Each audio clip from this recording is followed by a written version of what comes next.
Сайн байцгаана өрхөн хүнд үзэгчтэй мөрдөгч дээрх нэвтрүүлгийг байнга үздэг эрхэм хүнд үзэгч та бүхэндээ дээрх нэвтрүүлгийг хийдэг хэсэг бүлэг залуучуудынхаа өмнөөс энэ орой мэндийг хүргье. За ингээд энэ удаагийн дугаараар үзэгчтэй ямар нэвтрүүлэг бэлдсэн байна? Энэ тухайга ярьж өгөхгүй. За энэ удаагийн дугаараар одоо ард түмний сайн мэдхтэй виз гэж алдартай Солонгос явуулна гэсэн зарын дагуу одоо визний залилангийн хэрэгэд маш ихээр өгүүлэгдэж байгаа. Бид урд өмнө бас түрүү жил 2009 онд энэ тухай хийжсэн нэвтрүүлэг. Одоо мөн дахиж одоо хийхээс өөр одоо аргагүй боллоо тий. Энд яасан гэхээр нэг нь гэг залуу маань бид хүн хандсан байгаа. Энэ үуч хандсан бай гэхээр эгчтэйгээ хоёулаа Солонгос явахаар одоо сонин дээр гарсан зарын дагуу нэгэн иргэнд хандаж уулзсан байдаг. Тэгэхээр нийтдээ $5,000 уулз суулсараад өгсөн. Нэг гэр бүлийн хоёр явах гээд. Тэгээд нөгөө хүмүүс сүүлдээ уул нь бол нэг сарын дотор явуулж өгнө гэсэн боловч одоо бараг 10 сар түүнээс хойш 10 сарын хугацаа өнгөрчөөд байна. Тэгээд энэ хооронд явуулсан ч юм байхгүй. Нөгөө хүмүүс офисынхаа өрөөг солиод алга болдог, гар утсаас салгаад алга болдог, олдохгүй байгаа. Тэгээд тухайн иргэн маань бидэнд хандсан одоо та бүхэн тухайн иргэний яриа сонсох байх. Тэгээд энэ иргэн болохоор өөрөө энэ хүнийг хайсаар хагаад найз нөхдөс нь утсынхаа дугаарыг олж авч бид нар дээр ирж хандаж одоо энэ хүнтэй уулзаж өгөөч гэж хандсан байгаа. Тэгэхээр энэ хүнийхээ яриаг сонсгоо. За ингээд өөр ямар учраас маань нэвтрүүлгийн хамт олонд хандах болов энэ тухай ярьж. Би 2009 оны 11 сард нэг хүнд Солонгос явна гэдэг явуулж ингээд надаас $5,000 аваад хичээtээр явна гэдэг. Тэгээд тэрнээс хойш нөгөө үнтэйгөө уулзч учраа хийсэн сүүлдээ бүр алга болоод. Дөрөөсөө уцчгүй тэгээд дөрөөсөө офс тооч байдгүй. Тэгээд бүр тэр чигээр алга болцсон. Тэгэхээр нүн сая өчтгөрөөр уурчигдрахаа нэг найзтай таараад. Тэгээд найзаас нэр нь уцсан дуур муугаар авчиж нөгөөнийхөө хаана уулзсан нөгөөнийхөө ямар ч сургамжийн гаргачаад өөрсөн тараас таамт уулзч очоод юу болох нь яах нь тэр талаар нь очиж уулзч мэдээлэл. Тэгээд $5,000 ажиж өгчөөд ерөөсө сарын дотор гэсэн тэгээд ерөөсө 7 хоноггүй тэгээд ерөөсө офс нь ч байдгүй ерөөсө тэнд байгаагүй юм хэлээ л тий. Зүгээр яг тэнд байдаг мэйдэлгээд яг нэг удаа очисон. Тэгэхэд яалчихгүй байх нь байсан. Тэгсэн чинь ерөөсө нэг тэнд хаашаа нэг 2-3 хоног сууж үзээл ер нь тэгэл болохгүй юм шиг төгөөсөн юм билээ л. Тийм 20-30 гаргацсан ерөөсөө асуудал байхгүй л гэсэн үг байхгүй. Ерөөсөө ямар ч асуудал байхгүй. Доон гаргана.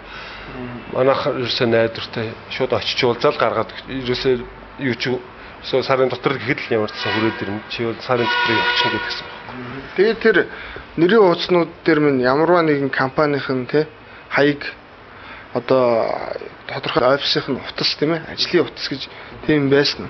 Тийм утас байгаагүй ерөөсөө гар утас л байсан. Гар утасны дугаар л өөр тийм ямар нэгэн суурин телефоны утас ерөөсөө байгаагүй. Эсвэл гар утасны дугаар л байсан. Өөр юм л. Тэгээ одоо тэгвэр чамайг яриулаад үзье те тэр хүнтэй одоо юу гэж ярих нь уулз өчрөх нь яах нь тийм ээ. Тхөө. За тэг.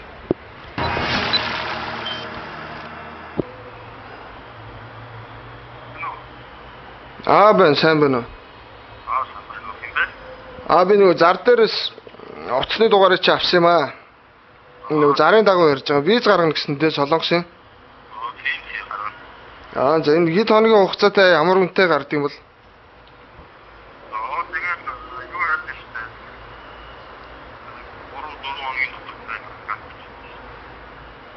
3-4 хоногийн дотор тийм хурдноо. Тийм үү. Хэдэн сарын виз гарах вэ? Ямар үнэтэй гарах вэ? За тэгээд 3 сараар гарч өгнө дөө. Тийм үү. Одоо тантай уулзъя гэвэл хаана очиж уулзах вэ? Тэгээд ярьцгаа авч өгнө дөө. Тэгээ одоо очиж уулзчихъя. Одоо би одоо энэ зайлшгүй хэлж байна. Хаана? Зайлшгүй хаана очих вэ? Би ойрхон байна л да. Тэгвэл би яг инх тавны гүрний нааталцлаа. Тэгэхээр одоо инх тавны гүр даваал орчих юм байна л да.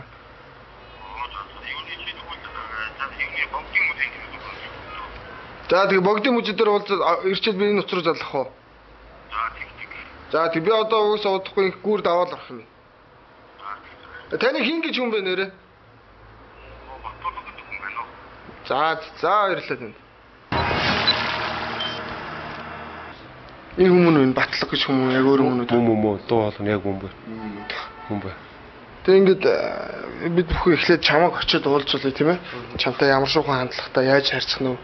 Виз чи визээ гаргаж өгнө. Үнэхээр энэ хүн бас виз гаргадаг хүн байж байгаад бас монгол хүмүүсийнхаа тийм зарим бас явах дуртай нэг нь үнэхээр явуулж чадчихвэл тийм ээ.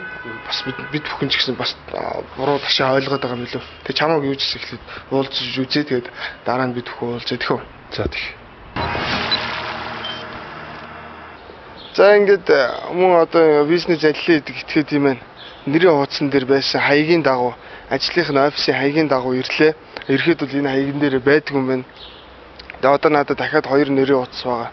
Энэ 2 нэрийн хуудасных нь бас ажлынх нь байрны хаягн дээр очиод үзье.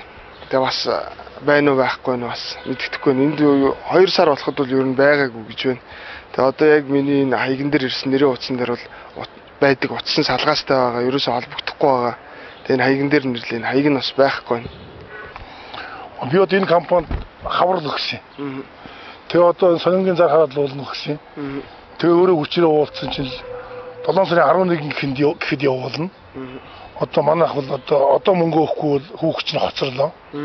Одоо мөнгө одоо өгөхгүй 2-3 үртгээд дуусна. Одоо урд өгөх хэрэг би бэлэн мөнгө гаргаад өгсөн байхгүй. Хэдэн төгрөг өгсөн? Би $490 өгсөн. За. Тий, тэгэл одоо юу яагаад тэрнээс хойш ингээд 7 сарын 11-нд өнгөрсөн. Визэндээ ч орсон юм байхгүй, урилгын хийсэн юм байхгүй. Ямар ч юу байхгүй. Энэ одоо ямар нэртэй компани вэ? Энэ одоо бол хаалган дээр болохоор захирлын ингэж юм уу? Захирлын мэдэхгүй. Энэ нэг утасны номер нь бол байгаа. Офисын утас муц гэж юм байдаг. За 9911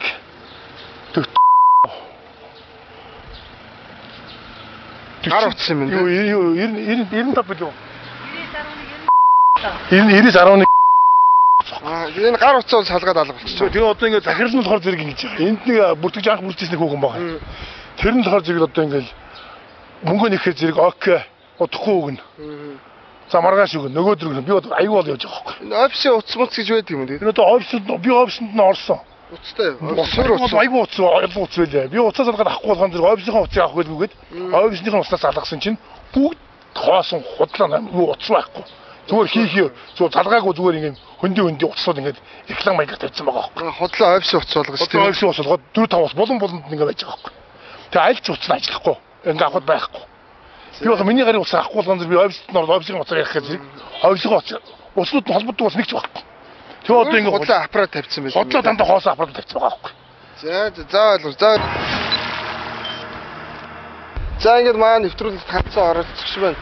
Сарын өмнө яг энэ нэрийн хуудсан дээр одоо надад байгаа нэрийн хуудсан дээр энэ ажил дээр нэрж байсан гэсэн тийм ээ. Тэгээ би ороод асуухад одоо сарын өмнөөс гараа явцсан гэж энэ офисыг түрээслэгч эзэн маань хэлж байна. Тэгээ эзнээс нь яриа авъя гэтэл түрээслэгч эзэн яриа өгөх боломжгүй гэж байна. Тэгээд ийм янз бүрийн нэрийн хуудас хийгээд тэгээд янз бүрийн нэрийн хуудсан дээр янз бүрийн гар утасны дугаар биччихээд тэгээ янз бүрийн хаягтай бас. Тэгээ ингээд гар утсаас халгаа алга болчихно. Түрээсийн байрнасаа гараа явчихна. Тэгээ олдох ямар ч ингээ боломжгүй болчихж байгаа үзэгчтэй. Чи урд нь яг энэ дээр ирж ирсэн гэх юм. Тэр одоо нэг юм солигдсон байна л да болно. Тэгэхээр байсан яа. Тэгэл тэрнээс хойш сурах болцсон. За ингээд бид бүхэн одоо чамд байгаа тийм нэрийн хуудас нь. Тэгээ энэ 3 нэрийн хуудсан дээр байгаа хаяг руу очисон.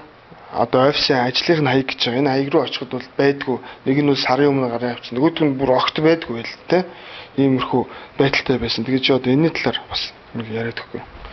Тэгээ бид бүхэн сая та бүхэн үзсэн байх. Одоо тухайн оролцогчтойгоо ярилцаад одоо нөгөө нэг залилан хийгээд байж болчихгүй гэсэн итгэдэг юм те.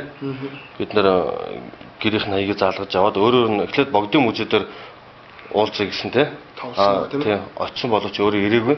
Тэгээд тухайн хүнийг үнлүү ахиж ярьж од надад мөнгөнд бэлэн явж байна. Тантай яаралтай уулзаад ингээд мөнгө өгөөд би яаралтай гамаар байна гэснээр дагуу нөгөө хүмүүс гэрийн хаягийг зааж өгч одоо зайсанд байлгах нэг хувийн шинэ баригдсан хороолт бид нэрэд дуудсан байгаа. Тухайн үед бол бид хүн өөрсдөө эхэлж буугаагүй залилуулсан гэдэг хохирч залууг төрүүлж буулгаад уулзуулсан байгаа тийм ээ. Уулзуулсан байгаа.